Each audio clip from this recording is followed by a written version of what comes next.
Kayak kalian yang sedang jatuh cinta, itu kan ketika membahagiakan yang kamu cintai, itu kan senangnya luar biasa. Ya tidak harus pacarmu, orang tuamu pun yang sangat kamu cintai, kalau kamu bisa membahagiakan mereka, itu kan senangnya luar biasa.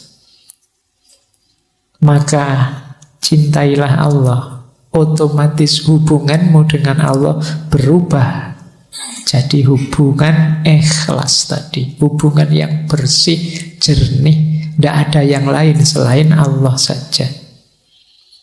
Nah, ini strategi kedua. Yang pertama tadi humul, yang kedua mahabbah. Ada tips dari Imam Ghazali untuk meningkatkan mahabbah kita menuju mahabbahnya Allah, cinta pada Allah. Jadi ini kalau bahasa saya teori dari mahabbah menuju ikhlas. Kata Imam Ghazali, ayo dipikir pelan-pelan ya. Orang itu sebenarnya secara alamiah itu harusnya mencintai Allah. Nah, ini rutenya ini. Yang pertama apa? Orang itu biasanya muhibbun li nafsihi. Cinta pada dirinya. Ini yang disebut ego tadi. Jadi ingin menyenangkan dirinya, itu muhib li nafsihi.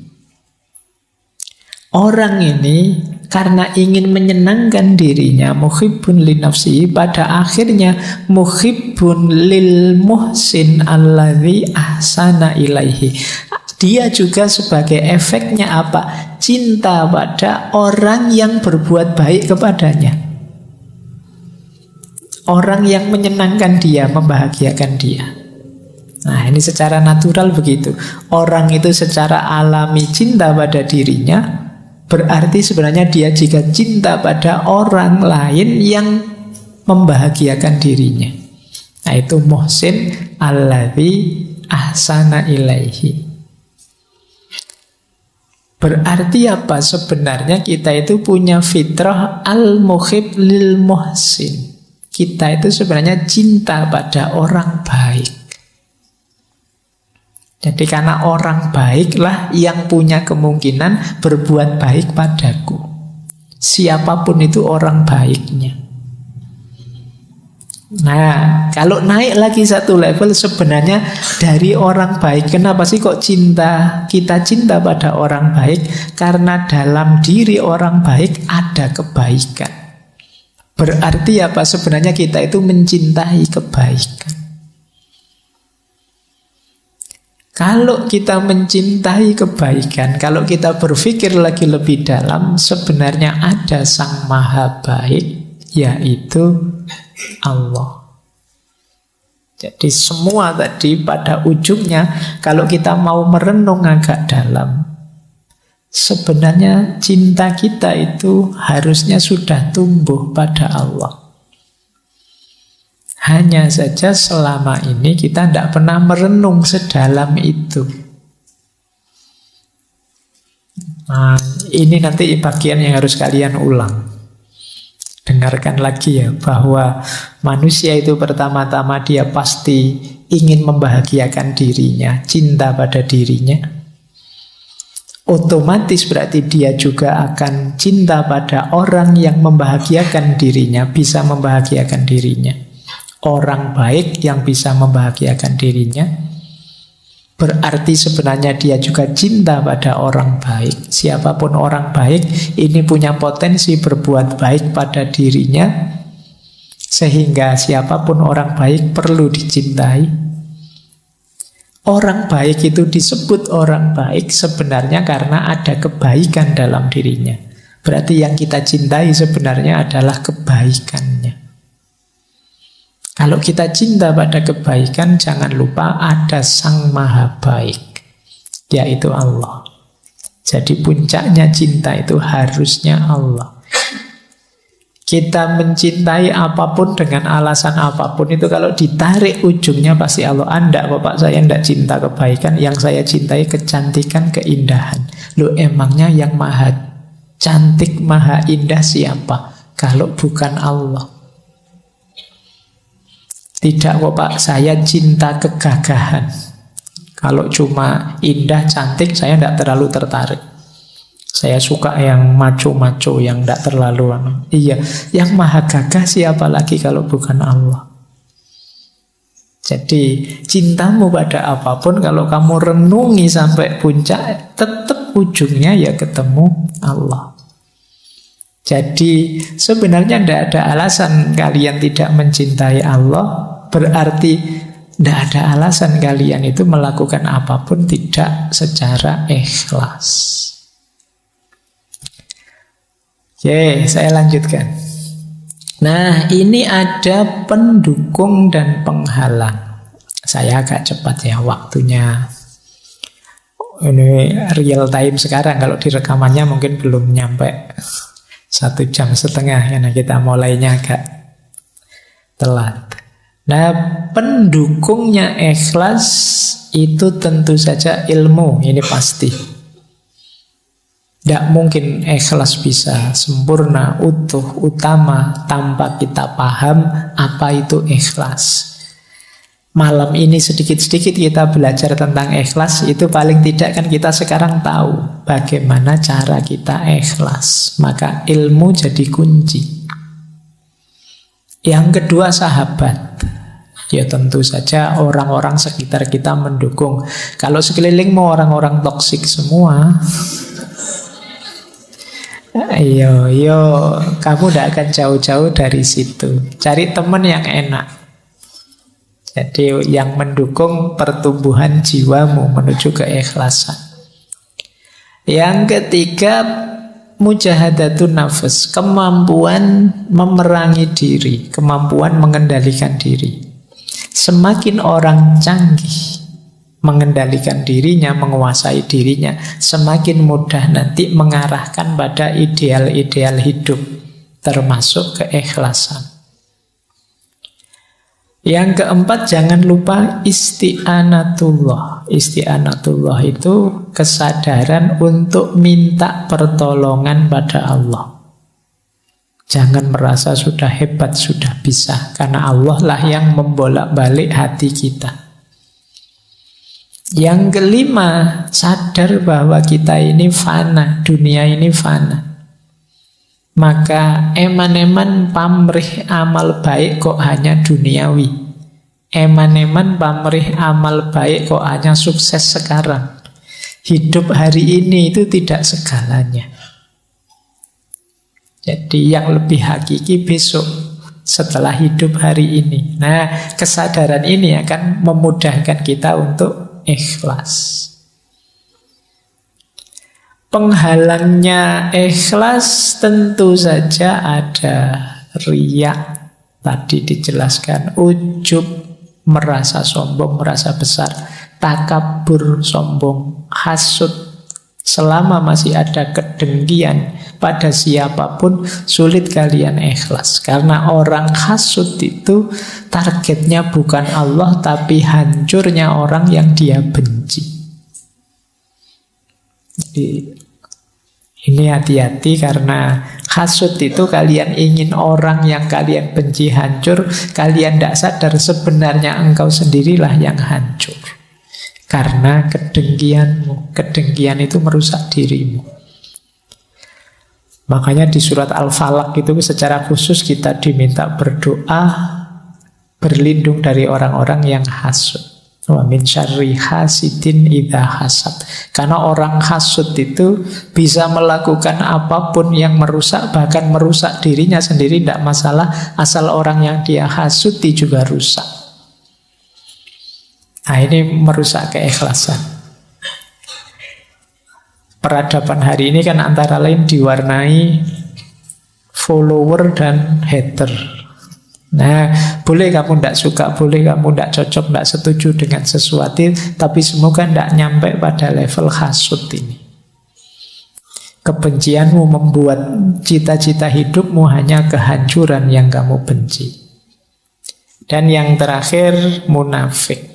Munafik ini orang yang antara ideal dan realitasnya tidak nyambung. Tentu saja tidak mungkin bisa ikhlas orang yang munafik. Jadi ini pendukung dan penghalangnya. Saya lanjutkan. Nah, riya adalah bukti kita belum ikhlas. Nanti di kitab-kitab tentang ikhlas selalu dikaitkan dengan riya. Riya ini antitesisnya. Orang yang belum ikhlas berarti dia masih riya. Cirinya 4, kata Sayyidina Ali. Yang pertama apa? Males kalau sendirian, rajin jika banyak orang, tambah rajin kalau dipuji, males kalau sudah dicela, dikritik. Nah, ini kalian coba ya introspeksi ya. Kebaikan apa yang sudah kalian lakukan selama ini, ada ciri itu enggak? Kalau sendirian ogah-ogahan, begitu banyak orang kelihatan rajin. Kalau sholat sendiri 2 menit, kalau ngimami orang banyak bisa 8-10 menit.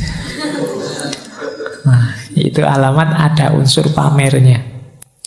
Tambah rajin kalau dipuji, wah sampean kalau ngimami suaranya indah sekali. Wah besok tambah panjang suratnya.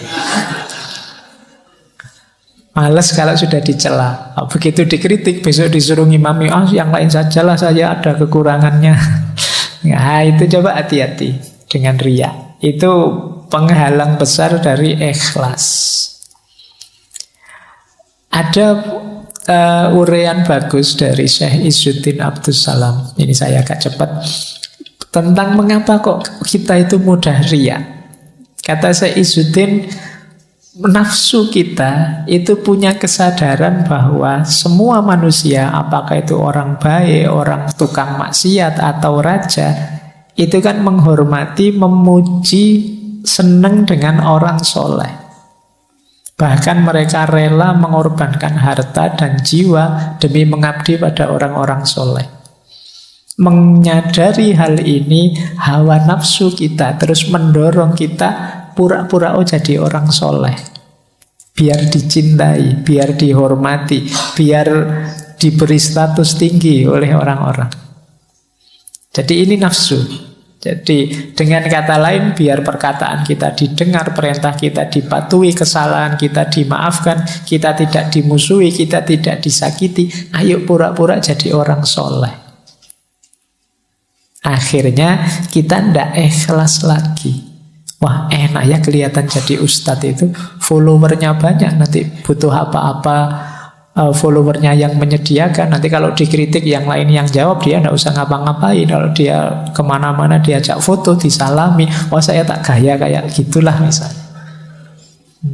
Jadi kita riya itu sebenarnya karena dorongan nafsu. Kita melihat fasilitas, kita melihat status, kita melihat kenikmatan orang-orang soleh, terus kita ingin niru luarnya saja biar kita dianggap soleh. Nah ini kata Syekh Izzuddin, sumbernya riya itu. Kenapa sih kalau pas ngimami orang banyak kita terus suratnya panjang, biar kita dianggap orang yang hafalannya banyak, kita dianggap orang yang hafid yang luar biasa dan seterusnya. Nah ya laki-laki tetap ikhlas hendak itu dalam batin. Ini untuk kita sendiri ya, jangan dipakai nembak orang. Dan kita itu kan sering kalau dapat gini-gini kita pakai nembak orang lain. Oke, nah ini saya bacakan cepat. Kita sering terjebak di sini. Termasuk riya adalah pertama apa? Agar kita tidak dicela orang. Antara lain apa? Ini termasuk riya kata Syekh Izzuddin. Pura-pura di depan karena takut dipandang rendah. Wah, ini saya harus duduk paling depan ini biar dianggap santri yang paling rajin misalnya. Kalau niatnya itu riya. Jadi atau bersedekah karena takut dianggap pelit. Berperilaku seperti orang soleh karena khawatir dianggap orang biasa. Wah saya sotakonya tak beri yang banyak biar dianggap dermawan. Nah ini karena takut dianggap pelit. Termasuk riya, kata Syekh Izzuddin, tidak berani bertanya karena takut dianggap bodoh. Saya mau tanya tapi takutlah nanti dianggap bodoh sama orang balik tanya. Ini sebenarnya termasuk riya. Kamu kan berarti apa? Pura-pura pinter. Padahal yo pingin tanya, wong ndak ngerti, disuruh tanya diam saja. Ini jenis riak juga. Atau kata Syekh Izzuddin, pemuka agama yang dapat pertanyaan sulit tentang satu masalah yang dia tidak tahu, karena takut dianggap bodoh terus jawab sak bisanya sesukanya. Ini riak juga. Ya kalau memang tidak tahu ya jawab saja saya tidak tahu. Jadi karena kadang-kadang kan beban kan dianggap panutan, dianggap tokoh, itu kan harus bisa menjawab apa saja. Kadang-kadang pertanyaan apapun dijawab. Harus kalau memang tidak tahu kita bilang tidak tahu. Dulu pernah kita mengkaji wisdomnya Imam Malik itu, karena Imam Malik itu kan pernah dari sekian puluh pertanyaan yang diajukan dijawab cuma 4. Sisanya beliau jawab ana la adri, tidak tahu saya. Oh sekarang kalau ada ustadz begitu dianggap ustadz, wah apa ustadz ditakoni kok tidak tahu terus. Tapi justru yang mulia yang seperti itu. Jangan ngawur, kalau memang tidak tahu bilang tidak tahu. Atau karena takut dianggap ilmunya sedikit terus ngarang-ngarang kalau ngomong. Sudah meriwayatkan nulis kitab apa, ngerti temennya malas baca buku, oh saya sudah baca buku ini, padahal ya nggak pernah. Nah ini juga termasuk riya. Berarti kamu nutup-nutupi fakta bahwa kamu malas membaca. Atau ingin cari keuntungan. Misalnya ketemu orang yang ingin dimintai bantuan, terus kita pura-pura jadi orang baik, orang soleh. Nah, biasanya kalau sedang mau utang itu kan kamu ngomongnya halus, enak, biar kelihatan. Nah ini jenis riya. Oh, aslinya kamu tidak ramah, tapi kalau ada perlunya jadi ramah sekali. Ini jenis riya. Atau pura-pura jadi orang baik biar tidak ditinggal teman. Pura-pura soleh biar temannya tidak pergi. Berlagak pandai dan amanah supaya dipercaya. Ini termasuk riya. Nah, termasuk riya juga kata Syekh Izzuddin, meninggalkan ibadah karena takut riya. Ada ndak di sini misalnya pas nginep di kamar kosnya teman, biasanya sholat tahajud, tapi begitu di kamar kosnya teman mau sholat tahajud, ndak enak nanti dianggap pamer biasa tahajud. Nah, kata Syekh Izzuddin justru itu jenisnya riya. Meninggalkan ibadah karena takut riya. Kalimatnya Syekh Izzuddin, setan menghasutmu untuk meninggalkan ibadah.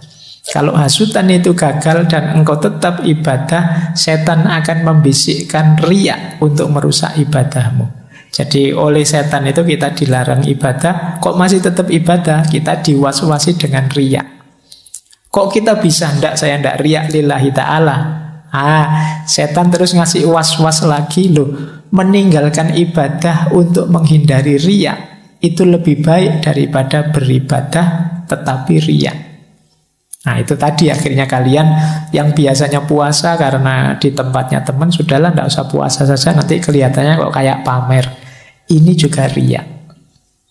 Jadi beribadah, tidak beribadah karena takut riya, itu termasuk riya. Kata Syekh Izzuddin, itu dustanya setan. Meninggalkan ibadah karena takut riya itu bukan ikhlas. Jadi ikhlas itu beribadah karena Allah saja, bukan karena manusia. Meninggalkan ibadah karena takut dilihat orang, itu berarti tidak karena Allah lagi, tapi karena manusia. Meninggalkan ibadah karena takut dianggap Allah, kamu anak soleh ya, kamu sok anu lah. Karena takut label-label dari orang, ini juga jenis riya, kata Syekh Izzuddin. Jadi ikhlaslah lillahi ta'ala. Pokoknya full semuanya karena Allah saja, tidak karena macam-macam. Baik. Nah ini menarik. Kita akhiri sesi malam hari ini dengan pendapatnya Syekh Abu Syu'aib Sholeh Ar-Rusti As-Susi. Kata beliau, puncaknya ikhlas justru mengikhlaskan rasa ikhlas. Mengikhlaskan rasa ikhlas itu hati-hati. Orang yang merasa sudah ikhlas, perasaanmu bahwa kamu sudah ikhlas itu bisa saja menggelincirkanmu jadi ujub atau takabur. Ujub itu merasa diri sudah hebat. Takabur itu sombong. Jadi merasa diri lebih tinggi dari yang lain. Jadi alhamdulillah saya sudah ikhlas. Tidak kayak teman-temanku itu masih tujuannya dunia. Nah, rasa ikhlas ini akhirnya justru jadi penghalang terakhir. Jadi, Pak, kalau begitu gimana kalau kita sudah ikhlas lillahi ta'ala, bersyukurlah bahwa ikhlas itu dianugerahkan oleh Allah padamu. Jadi bukan jasamu, bukan karena dirimu. Jadi puncaknya ikhlas adalah mengikhlaskan rasa ikhlas itu sendiri. Karena kalau tidak, ikhlas dan rasa ikhlas ini bisa menggelincirkanmu pada sifat ujub dan sifat takabur. Baik, saya kira itu ya materi tentang keikhlasan malam hari ini.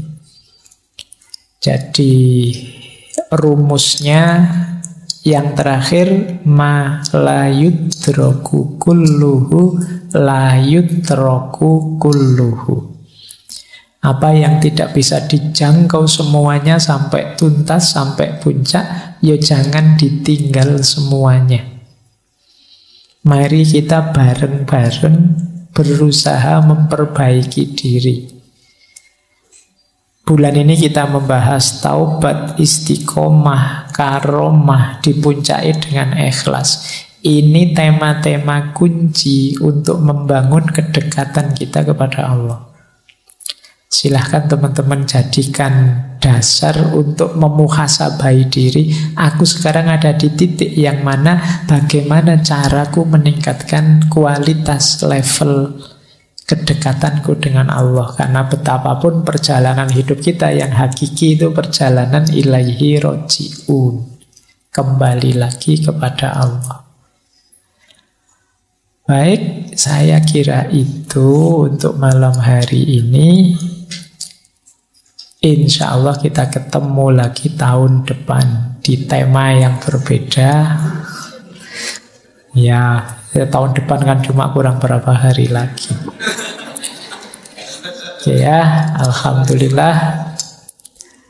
Wallahul muwaffiq, wallahu a'lamu bissawab. Wassalamualaikum warahmatullahi wabarakatuh.